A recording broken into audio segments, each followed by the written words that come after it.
লোহার খাঁচার এজলাসে জেরার মুখে নোবেল বিজয়ী ডক্টর মোহাম্মদ ইউনূস। ঢাকা মহানগর দায়রা জজ আদালতে দুর্নীতি দমন কমিশনের করা মামলার চার্জ গঠনের দিনে লোহার খাঁচায় ইউনূস সহ 14 জন অভিযুক্তকে রাখায় ক্ষোভ জানান ডক্টর ইউনূস। তিনি বলেন, দেবদেবীর ইচ্ছায় অভিশাপ লেগেছে, তাই আমার এই অবস্থা।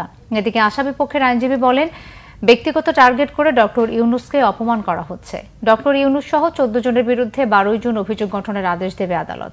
রবিবার ঢাকার বিশেষ আদালত 4-এ গ্রামীণ টেলিকমের শ্রমিক কর্মচারীদের কল্যাণ তহবিলের 25 কোটি টাকা আত্মসাৎ ও পাচারের মামলায় অভিযোগ গঠনের শুনানি শেষে বিচারক সৈয়দ আরাফাত হোসেন এ আদেশ দেন।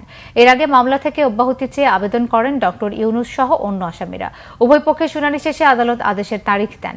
গ্রামীণ টেলিকমের শ্রমিক কর্মচারীদের কল্যাণ তহবিলের 25 কোটি টাকা আত্মসাতের অভিযোগে ডক্টর ইউনূস সহ 13 জনের বিরুদ্ধে মামলা করে দুদক, পরে আরেকজনকে আসামি করা হয়।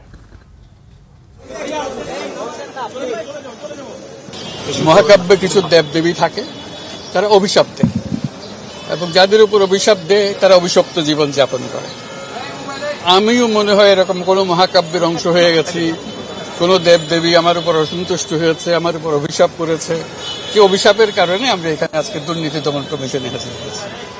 তো সেখানে আজকে এই অভিশপ্ত জীবনের ভেতরেও একটা শীর্ষ বিন্দু আছে। আজকে এরকম একটা শীর্ষ বিন্দুতে পৌঁছলাম আমরা। এই প্রথম লোহার খাঁচায় কাঠগড়াতে দাঁড়াতে হলো। এটা একটা দেখার মতো দৃশ্য। আমি কেউ আশা করছিলাম কেউ ছবি তুলবে, ভেতরে তার ছবি তোলার ব্যবস্থা নেই। এটা আমার জীবনের একটা স্মরণীয় ঘটনা যে লোহার খাঁচার ভেতরে দাঁড়িয়ে আছি আদালতের কাঠগড়ায়।